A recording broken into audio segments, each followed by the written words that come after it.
أعوذ بالله من الشيطان الرجيم. بسم الله الرحمن الرحيم. الحمد لله، الصلاة والسلام على رسول الله، ثم أما بعد. السلام عليكم ورحمة الله وبركاته. امام نووی رحمه الله در کتاب ریاض الصالحینش میگوید: باب آداب السیر و النزول و المبیت و النوم فی السفر.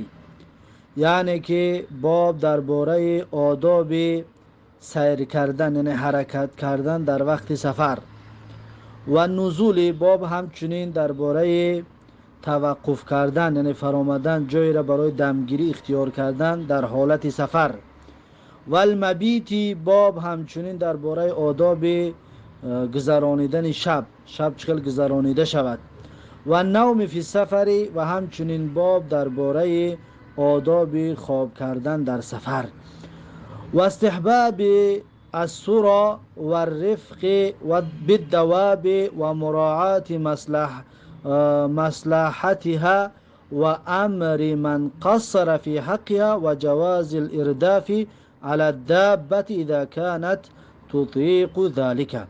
و همچنین باب میگه درباره استحباب سرا هست، یعنی حرکت کردن در شب، یعنی مسافر آدم در حالت سفر در شب چه حرکت کند، و رفقی و همچنین باب درباره خوش رفتاری است بی دواب با چارپایان، اون چارپایی که تو را بگیم در حالت سفر میبرد یا بارات میبرد، با اونها باید خوش رفتار باشی، خوش معامله باشی، و مراعات مصلحتها و همچنین رعایت کردن حال همون چارپایان هست، حال همون چارپا باید رعایت کرده شود، و امر من قصر فی حقها و امر کرده شود هر کسی که کوتاهی میکند در حق چارپایان، یعنی کسی که در حق چارپا ظلم میکند، چارپا را بگیم دم نمیتید یا که باری وزمین بار میکند، خوراکش نمیتید، آبش نمیتید و کوتاهی در حق چارپا که میکند، او را باید امر بکنند به ادا کردن حقش. و جواز الارداف علی الدابه و همچنین باب در مسئله جایز بودن دو نفره سوار شدن بر بالای چارپا. ارداف یعنی که یک کس در قفا یک کسی دیگر میشینه در بالای چارپا، یعنی دو نفر سوار شدن بر چارپا. کی ده جایز است، یعنی کی جایز است که در بالای بگیم شتر یا که یک اسب یا یک خر دو نفر بشینن؟ اذا کان تطیق ذلک، هنگامی که طاقت همین را داشته باشد، یعنی قوت داشته باشد همون حیوان که دو کس حج کرده برده بتواند، پس جایز است دو کس سوار شدن. خب این باب در همین مسئله ها صحبت خواهد کرد. خب اکنون در این مسئله برامون چند حدیث تقدیم میکند. حدیث اول این باب و حدیث 961 کتاب ریاض الصالحین. و عن ابی هریره رضی الله عنه قال، یعنی که از ابو هریره رضی الله عنه روایت است که گفت: قال رسول الله صلی الله علیه و سلم، میگه رسول الله صلی الله علیه و سلم گفتن که اذا سافرتم فی الخصب، یعنی هنگامی که شما سفر کرده در زمین خصب یعنی زمینی که سرسبز و زمین علفدار، هنگامی که شما در زمین سرسبز سفر کردید، فاعطوا العبل حظها من الارض، پس بدهید شتر را بهره اش را از زمین، یعنی بگذارید که همون شتر یا که اسب یا که خر، همون حیوان را که سوار شده هستید، پس حق اون را از زمین بتید، یعنی بگذارید اون چریده برود، یعنی که پیش راش نگیرید یا تیزی بد نروید، بلکه فاعطوا الابل حظها من الارض، پس بدهید شتر رو، همون چارپا رو، حظها یعنی حقش رو، نصیبش رو، بهره اش رو، من الارض از زمین، یعنی که از همون علفایی که در زمین است مون خورده برود. فاذا سافرتم فی الجدب، پیغمبر صلی الله علیه و سلم میگه پس هنگامی که شما سفر کردید در جدب زمینی بی علف و زمینی خشک رو میگن، یعنی صحرایی که نه علف دارد و نه هیچ چیز، خشک است.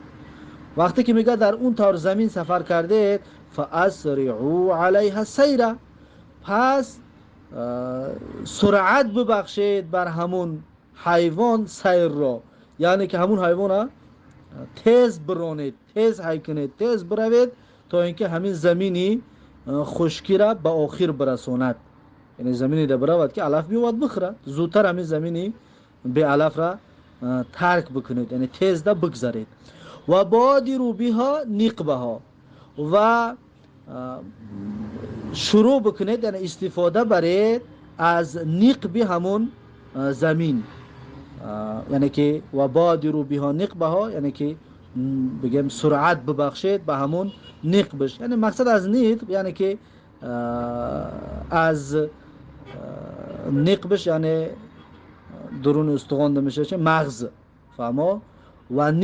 و بادروا و بادروا بها نقبها یعنی که زود ببرید همون چرا همون بگه مغز استخوان را. مقصدش این است که تیز همون قوش تمام نشیده بگذارید همون زمینی خشک و زمینی بی علفه. مقصد از این بادروا بها نقبها همین است. و اذا عرستم، پیغمبر صلی الله علیه و سلم، و اذا عرستم، پیغمبر صلی الله علیه و سلم میگه و هنگامی که عرستم مقصدش که شب ایستادید. عرس یعرسو و تعریس، این مسافر وقتی که در شب یک جا می ایستد امیره تعریس میگن. پیغمبر میگه هنگامی که در مسافرت شما در جای ایستادید فجتنبوا الطریق، پس شما دوری بجوید از راه، یعنی راهی که راه گذر هست وقتی که میخواید در همونجا دم بگیرید در راه دم نگیرید، در بین بگیم در راه گذرگاه دم نگیرید. فانها طرق دوابی، زیرا اینکه میگه همین راهی چارپایان هست، چارپا به راه میگذرد. از این حساب یعنی که بیرها ایستاده باید دم بگیرد انسان. و مأوى الهوام باللیل، و جای بازگشت و جای حرکتی هوام است در شب. هوام یعنی که حشراتی آزار دهنده، یکن مار و کژدم و خلاصه این طور چیزای حشراتی که آزار میده رو میگن هامه، جمعش هوام. پس این گذرگاهی همون حشرات های آزار دهنده است. از این حساب پیغمبر صلی الله علیه و سلم میگه شما از راه دوری بجویید. یعنی راه که جای گذرگاه است، جای رفته آمدن است، شاید یگان مار است، یگان کژدم است به همون راه رفته ایستاده است. وقتی در بین راه خواب باشی شاید میاد آزارت میتید، میاد ضررش میرسوند. از این حساب پیغمبر صلی الله علیه و سلم گفت که یک نیمه بیستید از راه. یا همچنین راه گذرگاه است، یگان کس شاید یگان طعام یگان چیز برده است، ریخته رفته است، یگان دانه غلطیده است. پس حیوانات در شب در راه میگردد تا اینکه یگان لقمه پیدا بکند. از این حساب ضررناک باشه ضررتون میتید، از راه بیراه بیستید. رواه مسلمون، این حدیث را امام مسلم رحمه الله روایت کرده هست. این بود حدیث 961. بعد از این حدیث 962 و عن ابی قتاده رضی الله عنه قال، یعنی که از ابو قتاده رضی الله عنه روایت است که گفت کان رسول الله صلی الله علیه و سلم اذا کان فی سفر، یعنی بود رسول الله صلی الله علیه و سلم هنگامی که به سفر می برآمد، هنگامی در سفر می بود، فعرس بلیل، یعنی که شب جای را برای شب گذرانی اختیار میکرد. التجع علی یمینه، پیغمبر صلی الله علیه و سلم میگه خواب میکرد به طرف راستش، به طرف راست خواب میکرد در جایی را که در شب دم میگرفت در حالت سفر. و اذا عرس قبیل الصبح، یعنی هنگامی که پیغمبر جای را اختیار میکرد برای دمگیری در آخر شب، قبیل الصبح پیش از صبح، نصب ذراعه، یعنی بالا میگرفت، یعنی که راست میکرد آرنجش را راست میکرد. و وضع رأسه علی کفه، و میگذاشت دستش را بر بالای کفش، و میگذاشت سرش را بر بالای کفش و خواب میکرد. یعنی چی؟ یعنی انسان وقتی که خواب میشود بگیم به یک پهلو خواب میشه و طرفی بگیم هم دستی از ته بدگی بگیم کتیف در تای سرت میاد، بعد دست دیگه تا میاری در بالای کتیفت میمونی و تای سر میمونی، فهمو؟ بعد دستی که ای بالای سر است همین را چخت میمون میگه، فهمو؟ و نصب ذراعه، یعنی همین دستی که از تای سر رفتگی است همین را چخت میمون. چرا چخت؟ زیرا اینکه وقتی که چخت میمونه وقتی خود برای یک میجنبد، فهمو؟ بگیم دست خواب میشود، انسان از خواب بیدار میشود. از این حساب زیرا که وقتی صبح نزدیک است و یعنی که خوابی به آرام نمیروی اگر این کار کردی. از این حساب پیغمبر صلی الله علیه و سلم این کار میگه انجام میداد. رواه مسلم، این حدیث را امام مسلم روایت کرده است. قال العلماء، عالما درباره این حدیث گفتگیه که انما نسب ذراعه لالا یستغرق فی النوم. هر آینه میگه پیغمبر راست نگه میداشت، میبرداشت آرنجش را.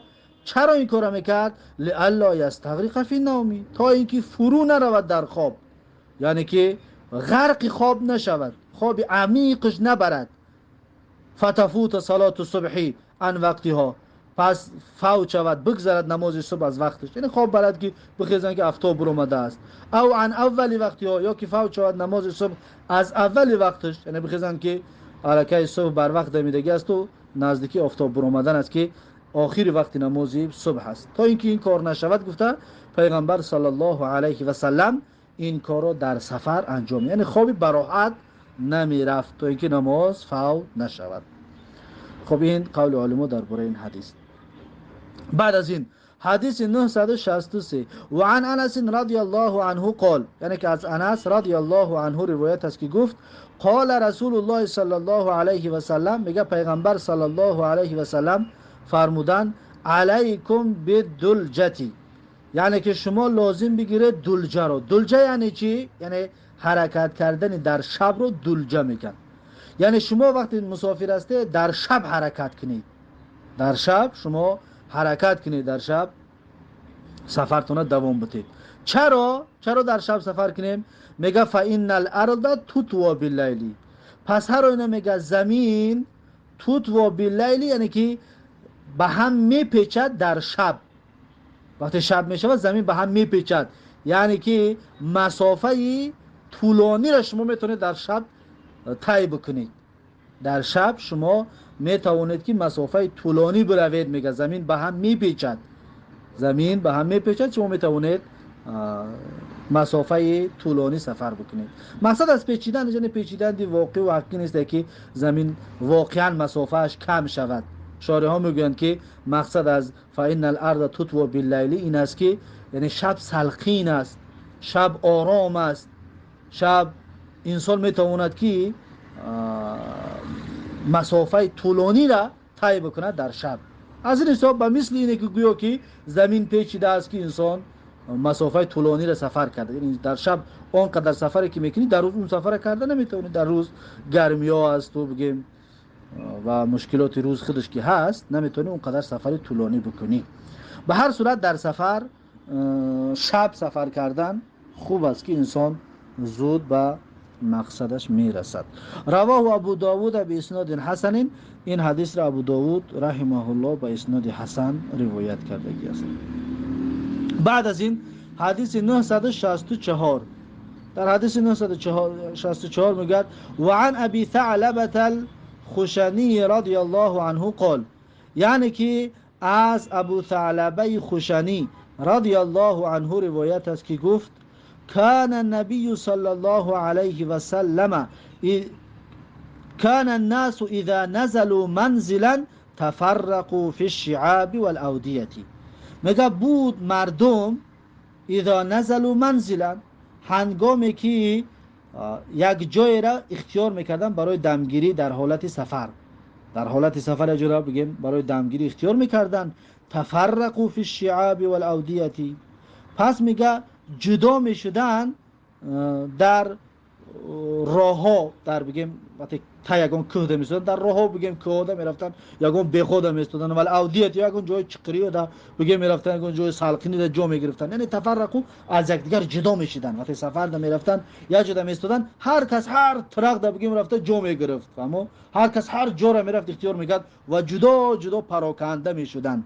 فقال رسول الله صلی الله علیه و سلم، پس میگه رسول الله صلی الله علیه و سلم گفت که ان تفرقكم في هذه الشعاب والاودية انما ذلك من الشیطان.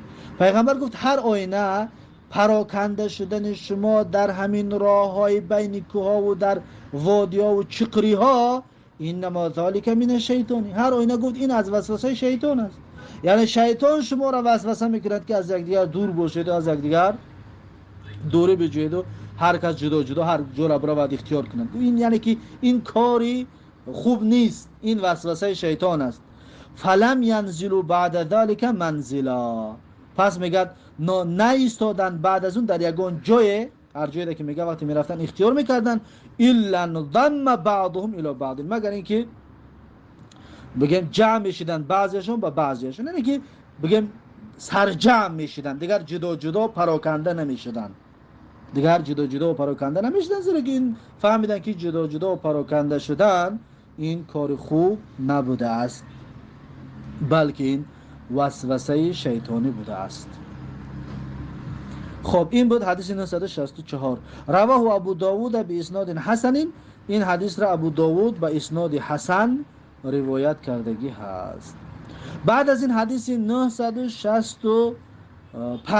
حدیث 965 عن سهل بن عمرو وقيل سهل بن الربيع بن عمرو الانصاري المعروف بابن الحنظلية، میگد که از سهل ابن عمرو و بعضی گفتن سهل ابن ربیع ابن عمرو انصاری معروف است به ابن حنظلیه، یعنی که به ابن حنظلیه معروف است، و هو من اهل بیعت الرضوان رضی الله عنه، و همین سهل ابن عمرو ابن حنظلیه از اهل بیعت رضوان هست، الله از این راضی باد. گفته است که مر رسول الله صلی الله علیه و سلم ببعیر قد لحق ظهره ببطنه، میگه واقعا مر رسول الله صلی الله علیه و سلم، گذشت رسول الله صلی الله علیه و سلم ببعیر، به نزد یک شتری گذشت که قد لحق ظهره ببطنه، واقعا میگه چسبیده بود پشت همین شتر با شکمش، یعنی که چنان خراب بود، چنان لاغر بود شتر، بسیار شتر لاغر و شتر خراب بود. فقال، پس میگه رسول الله صلی الله علیه و سلم گفت که اتقوا الله فی هذه البهائم المعجمة، اتقوا الله فی هذه البهائم المعجمة، یعنی شما بترسید از الله تبارک و تعالی در حق این چارپایان زبان بسته. معجمه یعنی که به زبان بسته، گپ زده نمیتوانند، حقشون طلب کرده نمیتوانند، پس شما از این چارپایان از الله بترسید در حق اینها، یعنی حق اینها را ادا بکنید. فرکبوها صالحتاً، پس پیغمبر صلی الله علیه و سلم گفت که سوار شوید شما این شترها را صالحه، یعنی خوب، وقتی سوار میشوید خوب و با آرامیش سوار شوید. و کلوها صالحتاً، و بخورید گوشت این چارپایان را شما صالحه، یعنی خوب، یعنی هم سوارشان بشوید خوب که نگاهش کنید، حقشان ادا بکنید و بگیم گوشت در بدنش داشته باشد برای سوار شدن. و کلوها صالحتاً، و همچنین بخورید خوب، یعنی که فربهتر باشد که گوشت داشته باشد تا اینکه شما خوب از گوشتش استفاده برده توانسته باشید. پس این کار همچنین در حق حیوانات، یعنی حق حیوانات همچنین باید ادا کرده شود. پس این بود حدیث 965 که میگد که رواه ابو داوود به اسناد صحیحین، این حدیث را ابو داوود به اسناد صحیح روایت کردگی هست. خب بعد از این حدیث 966 چند روایت را یک جا میکند، دو روایت را از جا میکند، حدیث طولانی هست. این حدیث را انشاءالله درس آینده خواهیم گرفت. پس این بود درس امروزه، با همین درس امروزه را به پایان میرسونیم تا درس آینده. الله حافظ و مددگار. بارک الله فیکم و جزاکم الله خیرا و السلام علیکم و رحمت الله و برکاته.